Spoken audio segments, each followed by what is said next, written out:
Morning. Yeah, morning. You sleep good? Yeah, What time you went to last night? a little after midnight. Oh, that's kind of late. Alright. Get some sleep during the day and I'm gonna take you to meet the family tonight. What? Come in around like 7-ish. Boy, you're not I'm serious. dead serious. Anyways, talk to you But later. you know how I am.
Of peace is not sustained by poverty and war.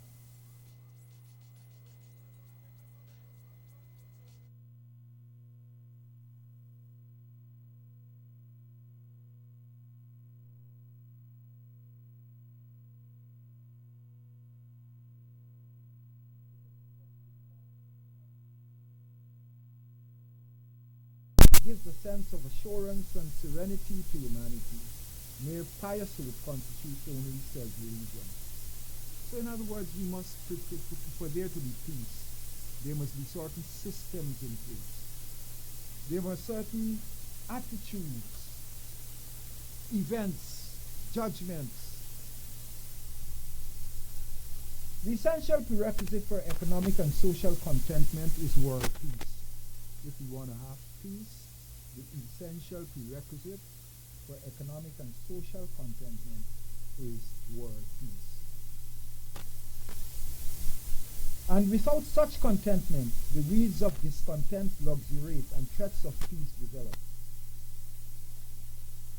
If you are economically satisfied, and if there is not social contentment,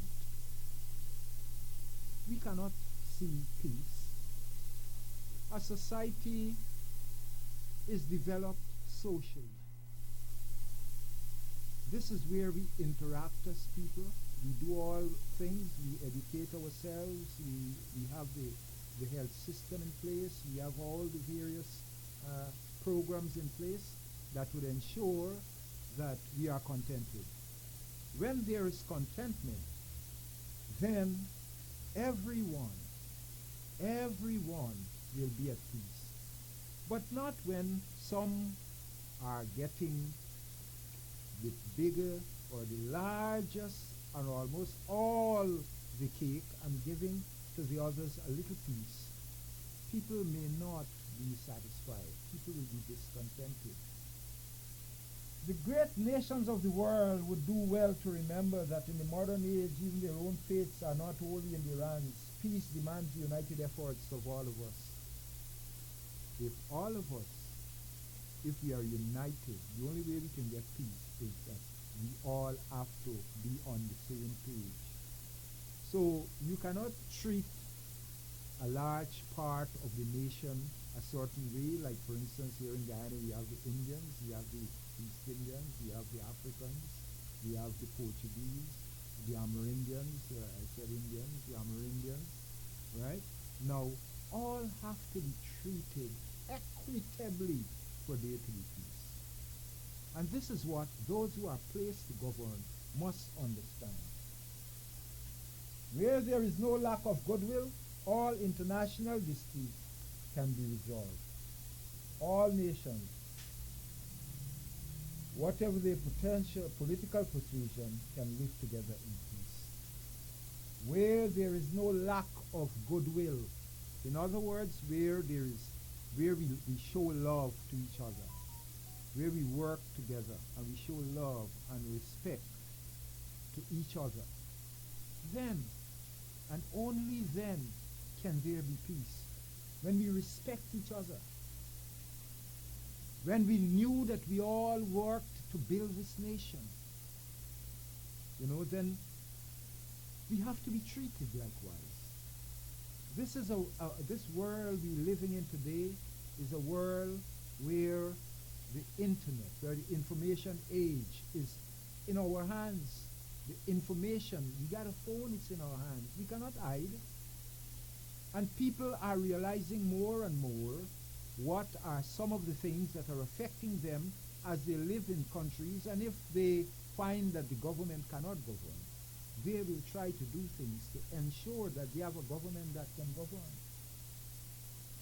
Peace University, heralded by the angels of the birth of our Savior, has become even more necessary to mankind than ever before. The alternatives confronting the governments of today are no longer peace of war, but peace or the annihilation and complete doom of mankind. Therefore, it has now become the noble responsibility of Christians and peoples and other faiths and their leaders throughout the world to pray and to work hard for the preservation of world peace. It is our duty, each and every one of us. The guardians of the state who are the government, we have got to work to ensure that there is peace in the society. Memories of past injustice should not divert us from the more pressing business at hand. We must live in peace with our former colonizers, shunning reclamation and bitterness and forswearing the luxury of vengeance and retaliation, lest the acid of hatred erode our souls and poison our hearts. Let us act as befits the dignity which we claim for ourselves as Africans, proud of our own special qualities, distinctions, and abilities. Our efforts as free men must be to establish new relationships, devoid of any resentment and hostility, restored in our belief and faith in ourselves as individuals, dealing on a basis of equality with other equally free people. We desire nothing but peace and the opportunity quietly and without hindrance to march along the path of progress. To march along the path of progress, there must be peace. It is an exaggeration to say that the spread of the teachings of the gospel in Africa by various Christian missionaries in the past centuries has served as a guiding factor and instrument for freedom and independence now enjoyed by many Africans throughout the continent. As St. Paul said, where the Spirit of the Lord is, there is liberty. The responsibility for safeguarding work peace is not limited to the great powers. Peace and war affect not only the big powers, but all mankind, and therefore the concern of all peoples of the world. We must ensure that disputes in Africa are settled peacefully. If our continent is not free from internecine strife, how can we hope to influence others whose disputes endanger the peace of the world? Never fail to reflect the patient fate of all peoples, that only through discussion, collaboration, agreement, and enforcement of the will of mankind can world peace and stability be achieved. The preservation of peace and the guaranteeing of man's basic freedoms and rights require courage and eternal vigilance. Courage to speak and act, and if necessary, to suffer and die, for truth and justice. Eternal vigilance, that the least transgression of international morality shall not go undetected and unremedied. These lessons must be learned anew by each succeeding generation, and that generation is fortunate indeed which learns from other than its own bitter experience.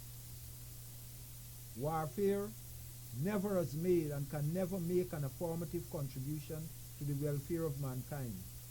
Good cannot grow out of evil. The pondering over the life, the goodness, humility, and sacrifice of the Savior of the world, in looking at the laws which he gave us, how much should we be ashamed to call ourselves Christian people, and yet not to follow in his footsteps? Had we been Christian people, had we been worthy of his name, peace would have reigned on all the face of the earth, and would have risen to the level of those immortal angels who always glorify the eternal God, and the peoples of the world would no longer remain divided in hostile camps. Wars and rumors of wars are occupying the attentions of governments and peoples, but the world is thirsting more than ever for peace and justice. The flames of wars have not for a moment ceased to flicker from point to point across the world. There is enough hunger and misery in the world without further war and suffering. The vast sum swallowed by modern arsenals, capable of infinite destruction, could be employed in providing food for hungry mouths, in eradicating poverty, illiteracy, and disease, in building for a united world a better way of life, which man's genius had made it possible. Let us vow to be strong today, only that we may in our strength advance the time when it will be possible to beat our swords into plowshares, and when nations shall not make war upon nations. Let us pledge together that this time will not be long. Let us work for trust among men, for disarmament, for peace. I do not think Italy has enriched her history lustrous in other ways by sending our sons to massacre Ethiopians, or that our economy will derive, by their brutal methods of exploiting my country, more profit than she could have derived by a loyal collaboration with a peaceful Ethiopia. Disarmament has become the urgent imperative of our time. I do not say this because I equate the absence of arms to peace, or because I believe that bringing an end to the nuclear arms race automatically guarantees peace, or because the elimination of nuclear warheads from the arsenals of the world will bring in its wake that change in attitude requisite to the peaceful settlement of disputes between nations. Disarmament is vital today, quite simply because of the immense destructive capacity of which men dispose. Conflicts between nations will continue to arise. The real issue is whether they are to be resolved by force, or by resort to peaceful methods and procedures administered by impartial institutions. Unless peaceful solutions are devised, councils of moderations will avail for naught. The major challenges confronting the world today are two: the preservation of peace and the betterment of the living condition of that half of the world which is poor. These are, of course, mutually interdependent. Without peace, it is futile to talk of improving man's lot, and without such improvement, the task of guaranteeing peace is rendered manifold more difficult. The assault on these two problems must be made simultaneously, and all of our actions should be taken with an eye to the solutions of both. Were a real and effective disarmament achieved, and the funds not spent in the arms race devoted to the amelioration of man's state, were we to concentrate only on the peaceful uses of nuclear knowledge, how vastly and how short a time might be changed the conditions of mankind. This should be our goal. There is no doubt that the wealth wasted in the destruction of humans could, if properly utilized, have contributed enormously towards the welfare of men and the worldwide advancement of civilization. Contrary to certain notions that the preservation of world peace is the exclusive preserve of the great powers, the question of peace or war, because it involves the survival of humanity, is one that is intimately and vitally connected with all the peoples of the world. When we talk of the equality of men, we find also a challenge and an opportunity. A challenge to breathe new life into the ideals enshrined in the Charter. An opportunity to bring men closer to freedom and true equality, and thus closer to a love of peace.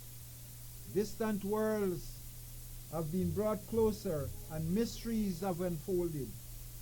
All these achievements should have brought satisfaction to mankind. However, man, among other things, has used these great achievements to evil ends.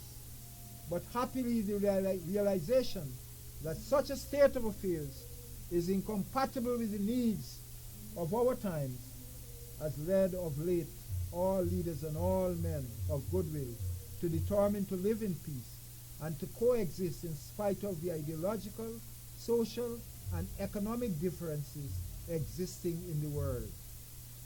It is therefore the sacred duty of all to take advantage of the recent Dante and to strive to bring about enduring peace so that we may spare ourselves the condemnation of posterity and history. We have on numerous occasions declared our nation's devoted respect for the rights of others, non-interference in the internal affairs of state, respect for the territorial integrity and sovereignty of nations, the peaceful settlement of all disputes, support of the principle of collective security as the best protection against aggression and the best guardian of the peace. To live in peace and friendship with all men today, it is only necessary that these principles find a universal advance which we have so long urged. The way of peace among men and women and nations rests in the even-handed application and enforcement of the principles of the United Nations and the Organization of Unity. As long as there are men who believe that one race is superior to the other and that they can lead the destinies of other men by any means, there shall be no peace. As long as there is going to be groundless ereditism and interference in other states' internal affairs, there is still not going to be peace. It is only by adhering to the principles set out in the charters of the United Nations and the Organization of African Unity that we can achieve our aims and that our unity will grow stronger. The greatest disturbance that may be caused in relations among people is the confirmation and consecration of a violation of right and law, homage paid to the aggressor, the sacrifice of a victim. To win the war, to overcome the enemy, upon the field cannot alone ensure the victory in peace. The cause of war must be removed. Each nation's rights must be secure and from violation. Above all, from the human mind must be raised all thoughts of war as a solution. Then and then only will war cease. This is the ultimatum presented to us. Secure the conditions whereby men will entrust their security in a larger entity or risk annihilation. Persuade men that their salvation rests in the subordination of national and local interests to the interests of humanity, or endanger man's future. These are the objectives. These are the objectives. Yesterday unobtainable, today essential, which we must labor to achieve. Until this is accomplished, mankind's future remains arduous and a permanent peace a matter of speculation. In order that the work of evil may not triumph again over this redeemed humanity, all peace-loving people must rally together for the definite establishment of right and peace.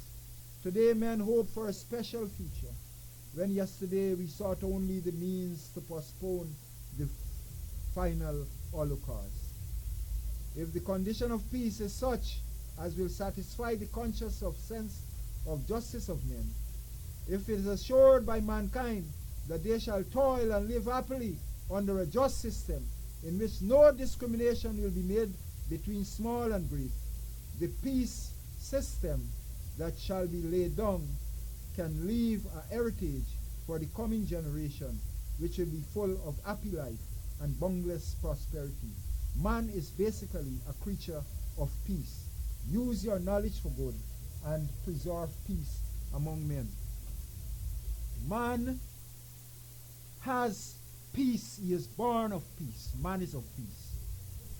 But when man seeks to dominate other man, when man seeks to rule other men by force, there cannot be peace. This nation of ours is a very small nation. It's a nation that doesn't even have 900,000 people. It's less than 1 million people that lives in this country. And unless we can find that unity and that love amongst one another, no one will respect us. No one will respect us. Our presidents, our ministers should be seeking to live peacefully with all members of society. I have seen and I have heard His Imperial Majesty calling for disarmament. But here in Guyana, I want to ask of the President, we do not need modern weapons. Modern weapons will have to be used against those who may be called our adversaries and who is so heavily armed that seeking to have modern weapons will not better our circumstances as a peaceful people. And modern weapons like a few rifles, I understand a few rifles to be imported, assault rifles. I don't know how true it is, but I understand the government is seeking to have a collection of assault weapons and to bring forces also from India to deal with our security. I think our focus should be on peace. Our focus should be on ensure that there is equitable distribution of our wealth. Our focus should be that the land that is given to one race is given to the other. Our focus should be jobs that are found and that are given to one race. We got to start finding jobs for other races. We cannot run away from it. Racism or racial systems is what governs this nation. And we have to bring this to an end. Why is it unto this time, with so much happening around the world, we are today threatened by nature? We are threatened by the sea. the coastland where most of us dwell, where we are lumping our investments. We are threatened that by the year 2030 there is going to be no more coastland. Yet we do not see that same interest, that same fire to build our sea defense. But we see the fire to build big buildings and to build all manner of stuff here on this threatened piece of land. Long time ago, I remember the president at the time, the executive president of the Cooperative Republic of Guyana at the time, President Lyndon Forbes Sampson Barnum, he said, we must remove our city to higher grounds. President Barnum said these things. We must remove our city to higher grounds. I see lots of efforts is being made on the highway. I see lots of people going out there and taking up land and stuff, but I don't believe that enough education is taking place among our people, educating our people about the threat, about the dangerous threat to our lives as a people. Remember that over 75% of Guyanese live on the coastline. Why aren't we prepared? They said it's by the year 2030. But why aren't we, with this money that we're getting from the oil revenue and from the what do you call it? The sale of carbon sink, the sale of our carbon sink initiative, where we receiving $750 million, you know, from S. Why aren't we using these funds to educate our people and to let them realize that we are living in sinking sand? We have to make our people understand that all is not right here on the coastland. We do not know, because they say God's time is not man's time.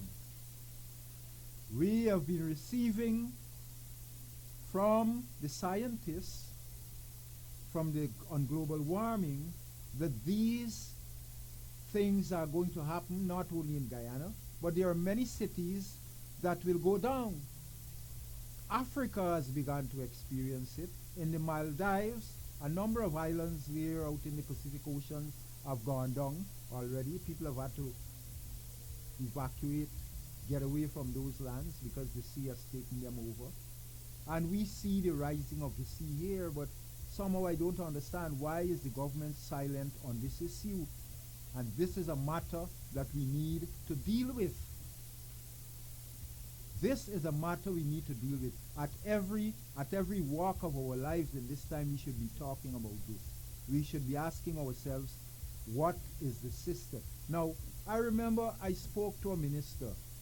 I said, Mr. Minister, I understand that, the scientists on global warming are saying that by the year 2030, our coastline will be underwater. What is the plan? What plan has the government put in place to counter these effects should it happen? What are we doing?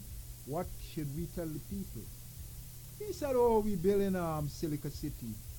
I said, what is this? What am I hearing really from a minister of parliament is saying we're building Silica City? Can Silica City hold all of us from all across the coastline, stretching from Berbice to Essequibo?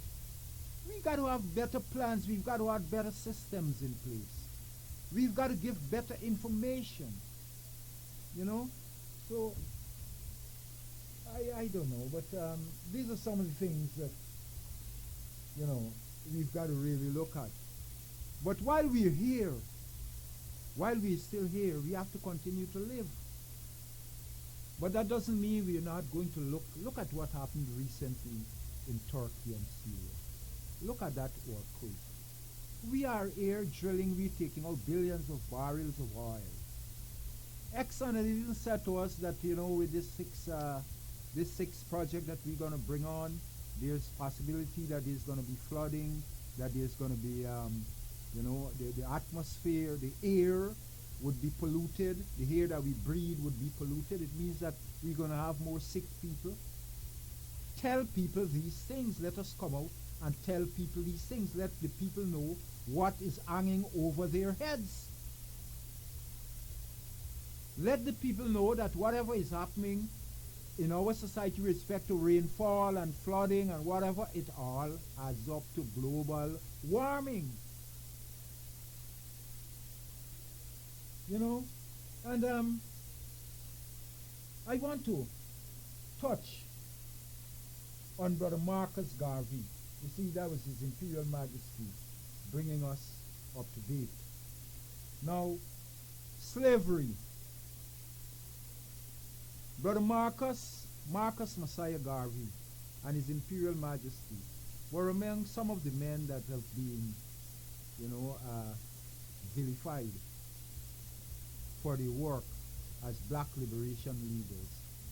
They have been made, they have been slandered, they have been, Brother Marcus was thrown in prison for 5 years simply for alerting the black man to what his portion on this face of the earth. Because he saw what was coming. He saw the plight of the African man. And so Brother Marcus wrote many pieces. Among these pieces, in this book called The Philosophy of and Opinions of Marcus Garvey, it says, and I'm reading here on slavery, what slavery is all about. I want you as black people to listen to what Brother Marcus is saying about slavery. Slavery is a condition imposed upon individual or races not sufficiently able to protect or defend themselves. And so long as a race or people expose themselves to the dangers of being weak, no one can tell when they will be reduced to slavery. Unless we are prepared to stand up as a strong people when the harms come against us, when those who seek to sink us down, unless we prepare to stand up to say no, we will have none of that, then and only then no one can tell when they will be reduced to slavery. When a man is a slave, he has no liberty of action. He has no liberty of action when he's a slave. When he's a slave, he can't protest. If he protests, he's a terrorist. And that is a slave. No freedom of will. He is bound and controlled by the will and act of others. He is bound and controlled by the will and act of others. As of the individual, so of the race. Slavery is not a condition confined to any one age or race of people. Slavery has been since man in the different distribution of himself, scattered here, there, and everywhere, has grown and developed, wherein one race will become strong and the other race remains weak. The strong race has always reduced the weak to slavery. It has been so in ages past. It is so now in certain parts of the world, and it will be so until the end of time. The great British nation was once a race of slaves. In their own country, they were not respected because the Romans were there. Brutalized and captured them, took them over to Rome and kept them in slavery. They were not respected in Rome because they were not regarded, because they were regarded as a slave race. Let me stop here. We are not regarded in this country because we are regarded as a slave race. And that is what Marcus is telling us. And that is a fact. The way we are being treated in this country, we are treated as though we are looked upon as a slave race. But the Briton did not always remain a slave. Listen to this. But the Briton did not always remain a slave. As a freedman, he went back to his country, Britain, and built up a civilization of his own. And by his self-reliance and initiative, he enforced the respect of mankind and maintains it until today. The powers opposed to Negro progress will not be influenced in the slightest by mere verbal protest or on our part. They realize only too well that protests of this kind contain nothing but the breath expended in making them. They also realize that their success in enslaving and dominating the darker portion of humanity was due solely to the element of force employed. In the majority of cases, this was accomplished by force of arms. Pressure, of course, may assert itself in other forms, but in the last analysis, whatever influence is brought to bear against the powers opposed to Negro progress must contain the element of force in order to accomplish its purpose, since it is apparent that this is the only element they recognize. So, you see, the way we are being treated in this country, right? Africans, I am here representing the African people. I love my Indian brothers and sisters. I love the Portuguese. I love the Amerindians. I love the Chinese. Because we are 6 races. And so I cannot separate myself and say I do not love these races. Africans are born of love. We accommodate and we cherish each and every one. We do not carry around hatred. We do not carry around hatred. You know, and we live a peaceful lives. You know, when the East Indians came here, I want to go back a bit. When the East Indians came here in the 1830s, they didn't have it easy. Remember, they came here on a plantation where the colonists were there and they were accustomed to slavery. They know how they were ruling the Africans, and even though the indentured servants came, they didn't have chains on their hands and on their feet, right?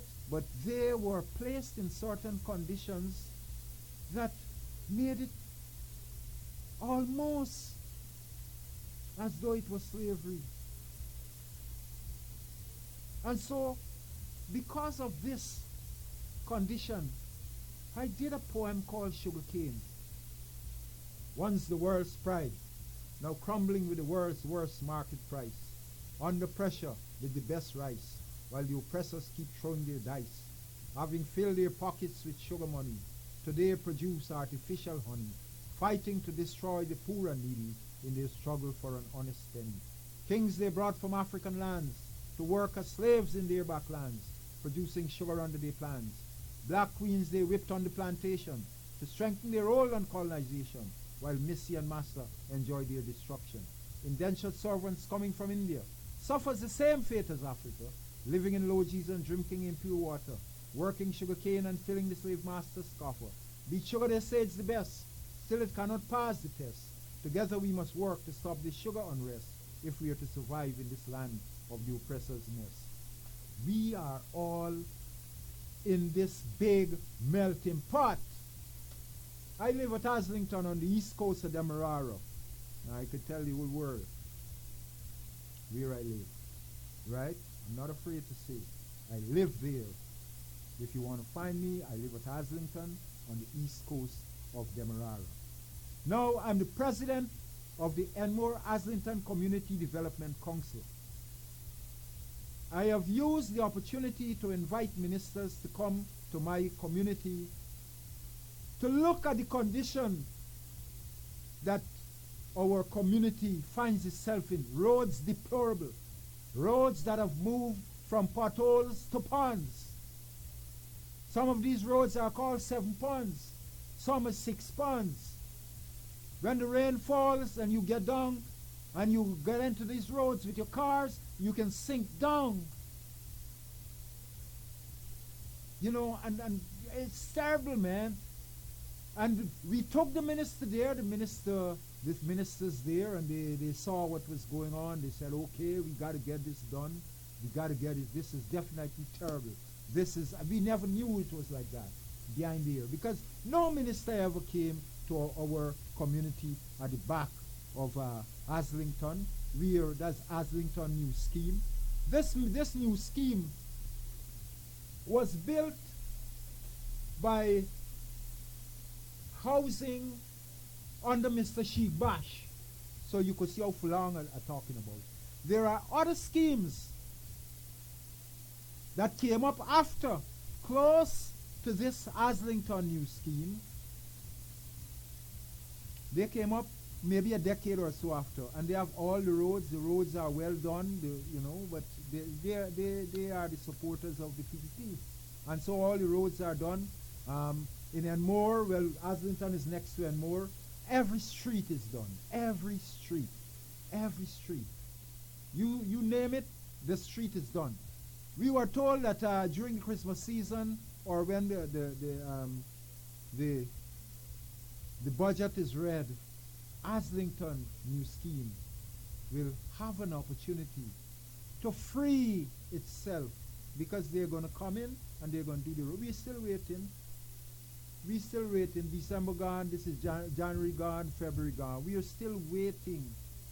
And I'm appealing to those ministers and to those who are responsible for building the roads, the ministries that are responsible. I'm calling on you. Let your promises bear fruit. Let your promises bear fruit. Unless this happens, then, we're going to find ourselves in lots of people are dissatisfied. There are so many children living in that community, it hurts me. And this is not only in Aslington. When you look at the conditions of the road in Beirut, in Dazzle Housing Scheme, in Melanie Damishano, oh man. But all the other areas where the PPP supporters reside are well done. And they're getting, a road is done now and it's being redone. I have seen road in Enmore and these places done a few years ago, and it's redone. But we are there in Aslington New Scheme, and decades are going, and we aren't seeing no development for our community. I am not very happy about the situation. I did not want it to reach here, but somebody's got to say something, because you try to get to the ministers, you can't get to the ministers. You try to talk to the regional executive officers of Region 4 and you cannot talk to them. You're told to sit and wait. The length of waiting, it tells me that these guys simply do not want to speak with you. Now we have children. We have children growing up in Aslington Housing Scheme who has never, and I'm talking about hundreds of children, who have never had the opportunity to play on a play field that is of their community.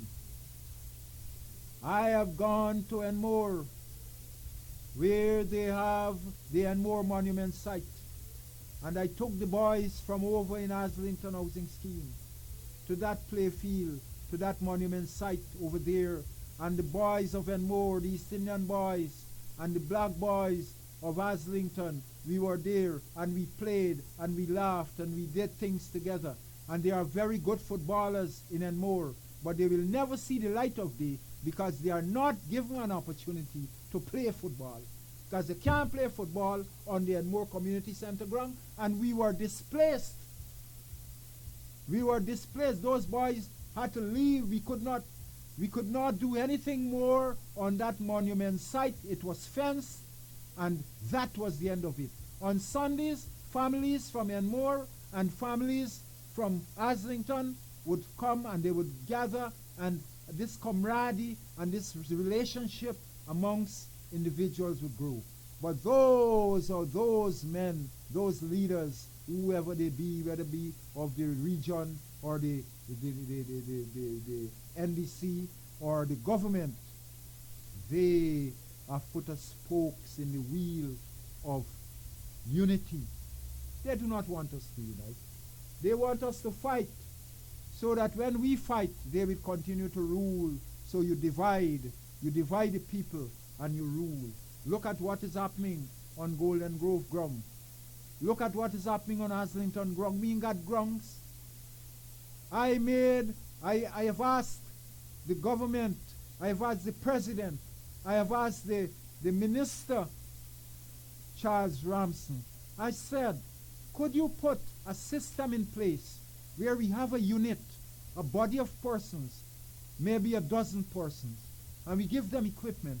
We give them 2 tractors. We give them equipment that they can come to these play fields and they can work and keep our play fields in a certain condition. They can, in Anmore and in Lusignan and Everest Cricket Ground, you're going to see they are going to put systems in place. They're going to have those grounds well done.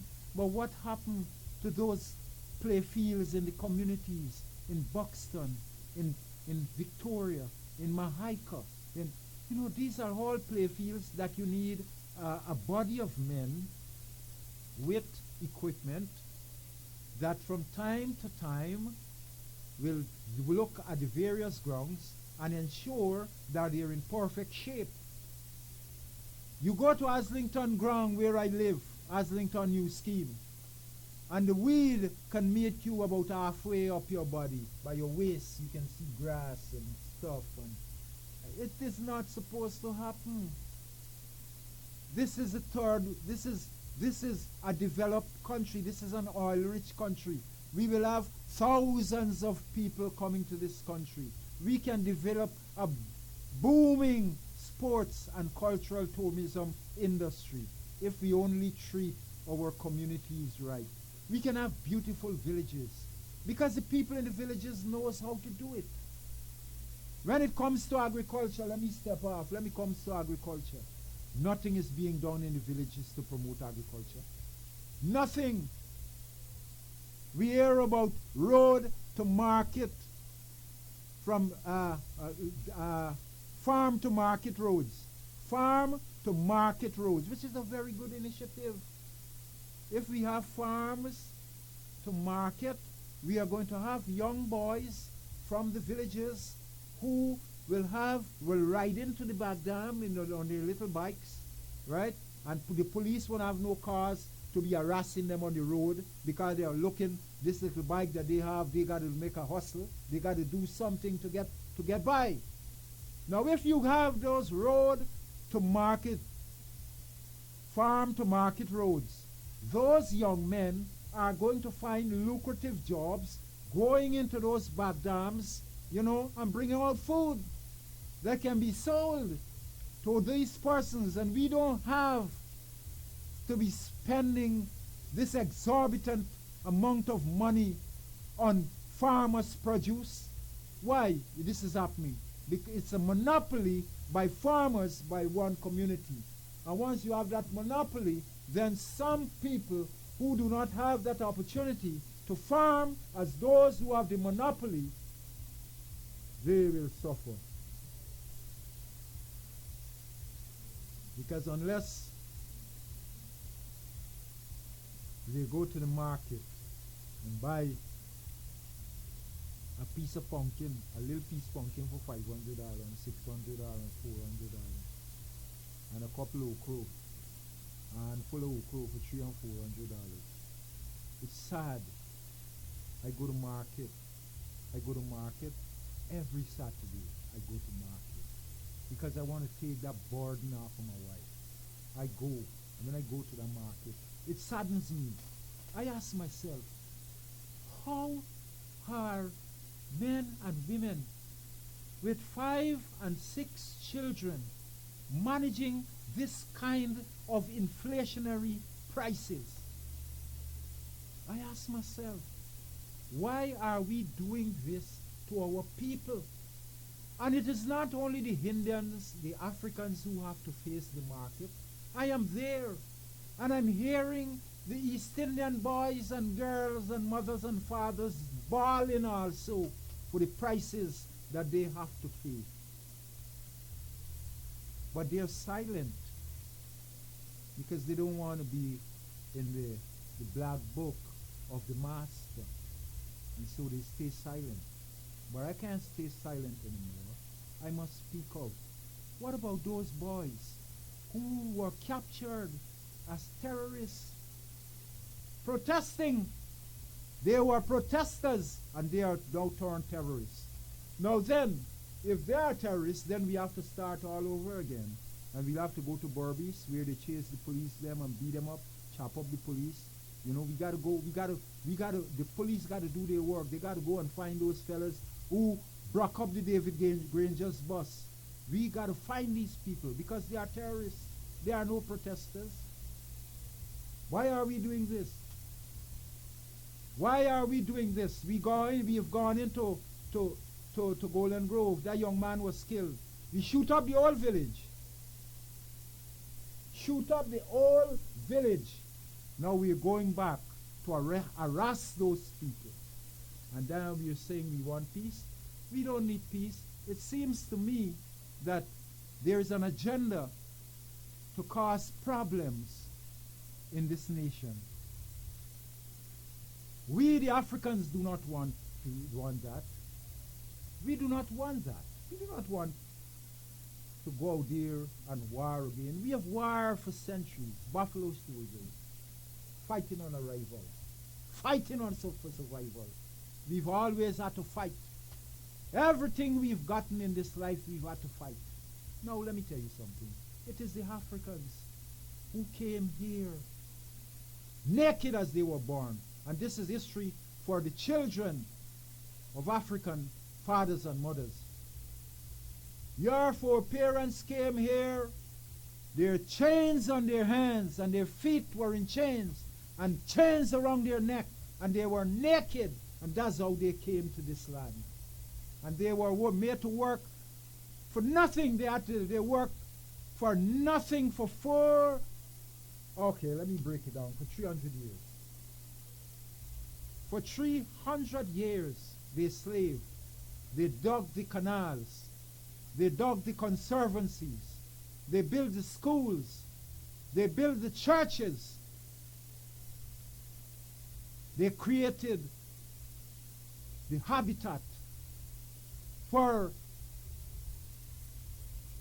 those who came in 1835 to come and occupy a space on the plantation.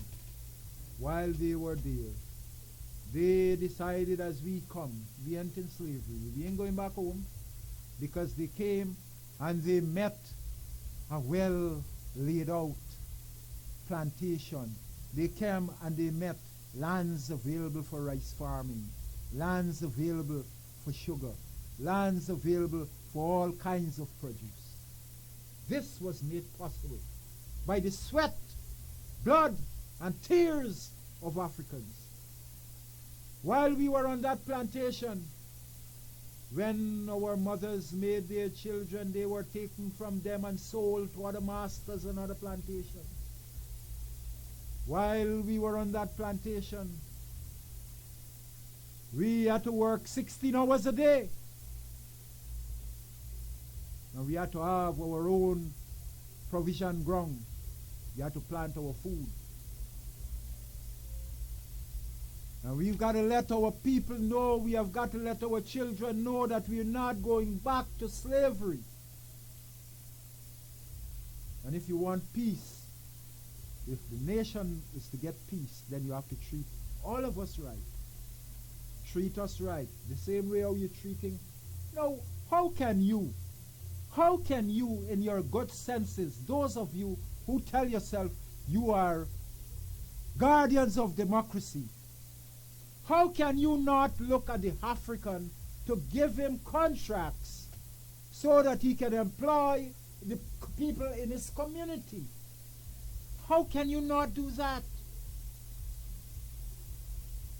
How can you not encourage our young brothers and sisters of African descent to become contractors? And help them to be contractors, because this government helped their people to be contractors. They allow them to bring in all kinds of machines, all kind of stuff for next to nothing. A lot of them bring in these things. They pay no duty. Give us those same privileges. Give us those same opportunities. Now when you give us those opportunities, then you will see the real energy, and you will see the real prowess of the black man. You don't have to worry. You just look around Georgetown. Look at all the public buildings. Look at all the bridges that were built around Georgetown in the 1800s and are there until to this day. It is Africans who built them.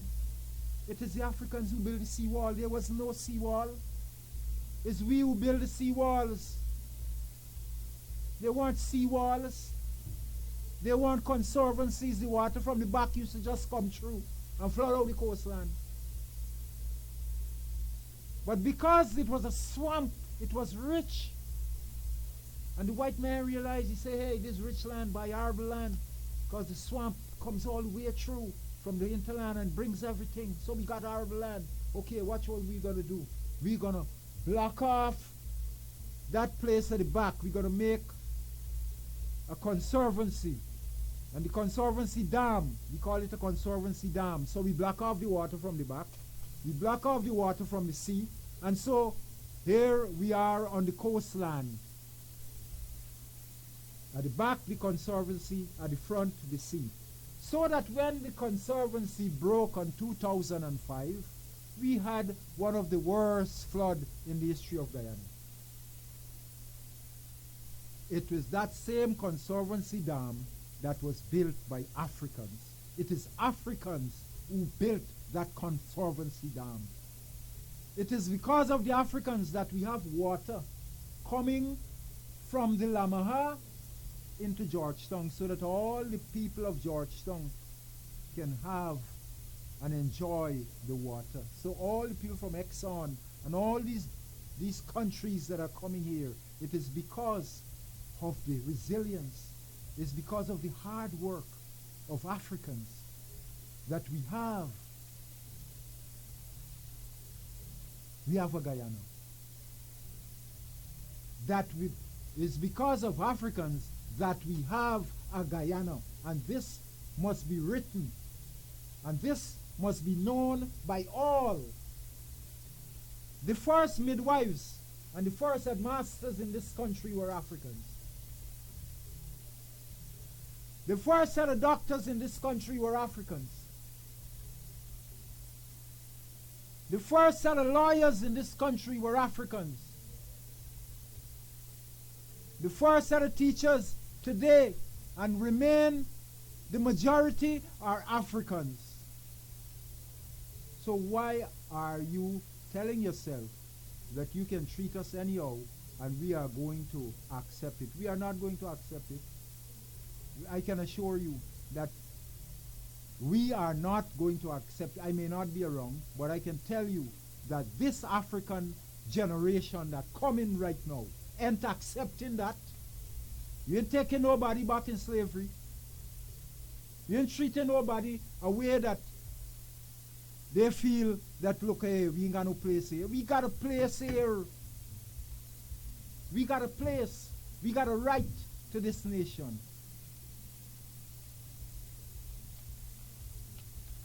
We can't give up. Now, we got such an opportunity. We got such an opportunity to build a good tourism, sports and cultural tourism industry. All we got to do is deal with the children, deal with the youths right, treat the youths right, give them what they deserve.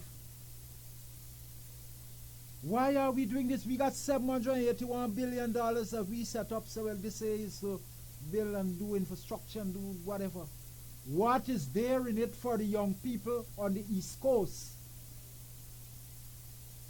What is there in it for the young man who decides that he wants to have a family, so he's going to have a wife?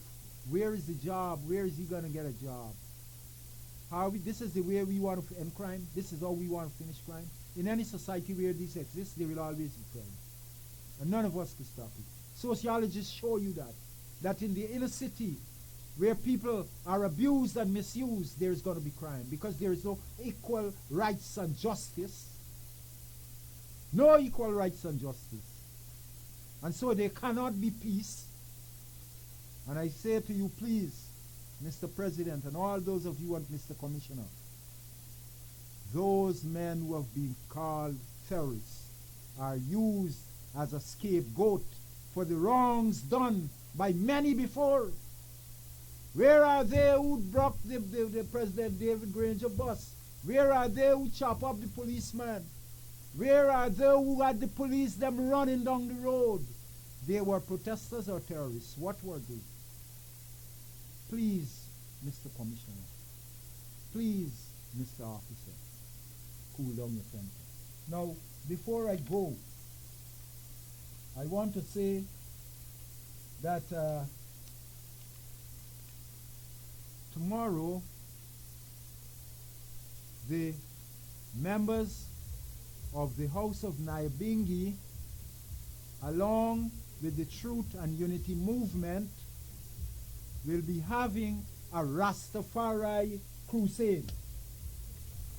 And so let me read this to you. The Unity Movement is pleased to invite you to a Rastafarian crusade expected to focus on spiritual and economic development of our families and communities. The crusade will be held every Sunday from 7 p.m. beginning today, Sunday the 19th of February 2023 at the Gold and Diamond Wash Bay Culture Center, 67 Winifred Gaskin Drive, Wismar, Linden. Our mission is promoting spiritual and economic empowerment of our youths through the teachings of the utterances of His Imperial Majesty Emperor Haile Selassie and the philosophy and the opinions of Marcus Messiah Garvey. A feature presentation will be made by Mr. Lyndon Fordyce, founder of the Unity Movement. Yours respectfully, Aaron Blackman, Secretary.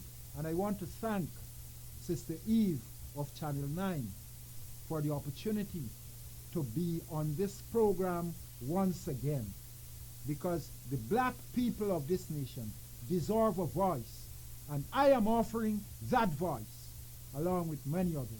And I say to you, let justice prevail. Let those young men who are placed there as terrorists be released from that stupid, I don't know what they call it. Because you've had this going on all the time. Then suddenly you pick up a few black guys and you go on with them calling them terrorists. You creating terrorists in the society. Nobody would like that. And nobody across the African race would like that. Thank you very much. And I want to say, next week, same time, same place. Yours truly, Aaron Blackman.